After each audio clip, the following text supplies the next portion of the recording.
Você quer ser um dentista que faz a diferença?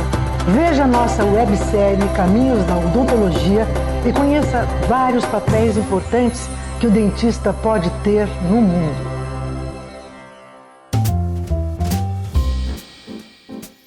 Começamos a segunda parte agora entrando um pouco mais naquele estudante que quer ser professor, mas ele também quer ser um pesquisador. Então, primeiro assim, ele tem que ser um pesquisador? Primeira pergunta. Primeiro assim, ele vai trilhar pela carreira pública, né? Uma vez dentro da carreira pública, se ele estiver envolvido em tempo integral, provavelmente ele vai ter que atuar em ensino, pesquisa e extensão. Então isso significa sim que ele vai ter um envolvimento mínimo ou pelo menos necessário com a parte de pesquisa. Eventualmente, se ele for trabalhar em universidades privadas, não há uma necessidade real dele estar envolvido com pesquisa. Ele pode fazer ou não também. Ele pode participar de projetos de extensão e, pelo envolvimento dentro da universidade, principalmente quando ele é integral, ele acaba fazendo uma pesquisa, mas ele não tem a obrigação. Tem bolsa para pública, eu sei que tem. Para privada tem bolsa também? Existem editais de pesquisa, editais universais, normalmente do CNPq, da CAPES, e aí os pesquisadores lançam os seus projetos e concorrem a esses editais, que tem já uma verba pré-estabelecida naquele ano. Né? Normalmente são projetos de 2 anos de pesquisa. Obviamente que se você tiver seu projeto aprovado, você vai ter condições muito mais sólidas de você desenvolver o projeto. É óbvio que se você não tiver o recurso financeiro, aí é muito mais complicado, porque a gente sabe que todo o aparato de pesquisa ele é muito caro. A gente tem equipamentos, materiais, muitos materiais importados, em que a gente vai fazer o primeiro teste. A pesquisa odontológica aumentou muito. O número de pesquisas publicadas na Medline é muito grande. Vocês percebem isso dentro da própria universidade? Isso. E o que eu acho que é muito importante é que o professor que ele está envolvido, ele quer fazer pesquisa para ele aproximar toda essa parte teórica com a parte prática, né? Embasado cientificamente.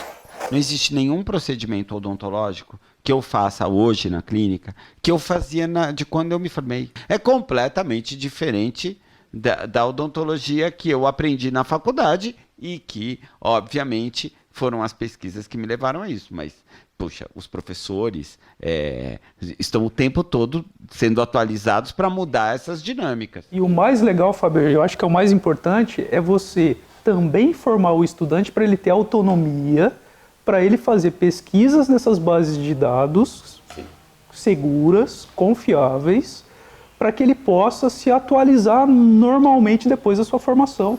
Eu tenho uma outra questão que eu acho que é da construção de carreira do pesquisador e do professor, que é a do mestrado e do doutorado. Quer dizer, para eu ser um professor, eu tenho que fazer mestrado, eu tenho que fazer doutorado. Quem paga essa conta? Quanto tempo leva um mestrado e um doutorado? Hoje você pode entrar numa universidade privada, particular, né? Como um professor, como um especialista naquela área. Não necessariamente você precisa de um mestrado.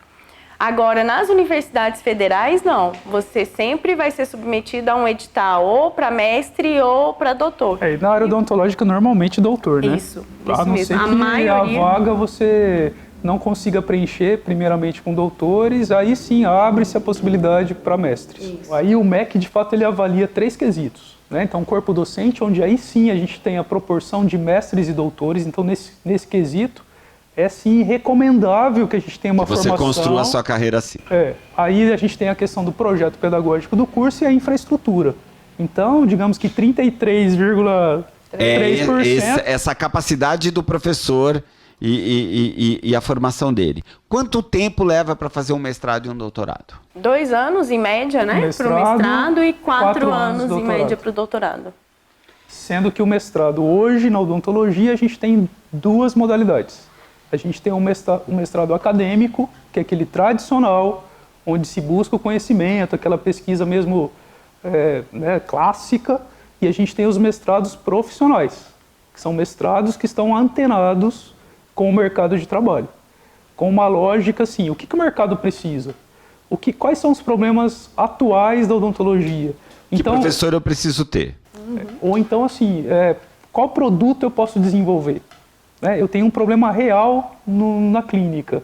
Então, trabalha-se muito com a questão das patentes, da questão da criação de novos produtos, mas com uma pegada muito mais clínica, mais profissional. Aparentemente pode ser que pareça que, nossa, eu quero ser professor, mas vou ter que levar 6 anos estudando, 2 no mestrado, 4 no doutorado. Mas eu acho que para um especialista também, ele vai fazer mais 2 e todos os preparos de 1 ou 2 especializações dá na mesma. Sim. Você sempre vai continuar construindo a carreira e sempre vai continuar estudando, porque o doutor depois faz o pós-doctor e ele continua pesquisando, ele não titulariza, mas continua acompanhando outras teses. Então, sempre o cara vai estar em busca, além de ser um professor, ele vai ter que ter a busca da pesquisa para que o trabalho dele tenha um retorno social. E é importante lembrar também que, por exemplo, o cirurgião dentista que escolher essa carreira, trilhar, por exemplo, no mestrado, ele pode verificar o lugar que ele vai fazer o mestrado e aí, por exemplo, ele, dependendo do lugar, vai ter uma dedicação exclusiva, uma linha de pesquisa diferente. Então, às vezes, ele não vai conseguir... ele vai ter que ficar ali dentro daquela universidade 40 horas semanais, dedicar mesmo esses 2 anos para isso, dependendo do lugar. Dependendo do local onde ele escolhe essa formação de mestrado ou doutorado, principalmente no mestrado acadêmico, muitos exigem essa dedicação quase que exclusiva, né?